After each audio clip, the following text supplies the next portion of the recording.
యుద్ధం మొదలైనప్పటి నుంచి మగధా న్యూస్ ఇచ్చిన డేటా అని చూడండి. యాక్యురేట్గా నెక్స్ట్ ఏం జరగబోతుంది అనేది మనం ఎంత బలంగా చెప్పామో, ఈ రోజు జరగబోతున్నది ఏంటో, యుద్ధంలో ఇరాన్ ఏం చేస్తుంది, అమెరికా ఏం చేస్తుంది, ఇజ్రాయెల్ ఏం చేస్తుంది, పాకిస్తాన్ ఏం చేస్తుంది, ప్రతి ఒక్క విషయాన్ని ఆనాడే చెప్పడం జరిగింది. దాదాపుగా 45 రోజుల క్రితం యుద్ధం ప్రారంభమైన రెండో రోజు నుంచే మనం నెక్స్ట్ ఏం జరుగుతుందో చెబుతూ వస్తున్నాం. అంత యాక్యురేట్గా ఇవ్వగలుగుతున్నాము అంటే అంత పకడ్బందీ టీం, అంత నాలెడ్జబుల్ టీం మగధాకు ఉన్నారు అని అర్థం చేసుకోవడం ఇక్కడ ఇంపార్టెంట్.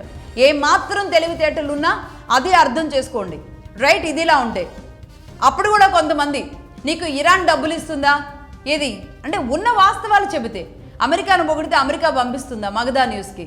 ఇరాన్ గురించి అరే జరుగుతున్నది ఇది, వాస్తవాలు ఇది, జియో పాలిటిక్స్లో జరుగుతున్న ప్రచారాలు ఇవి, ఒక్కొక్క మీడియా నరేషన్ ఇది, అసలు ట్రంప్ గారు చేస్తున్నది ఇది అని ఓపెన్గా చెప్పేశాను.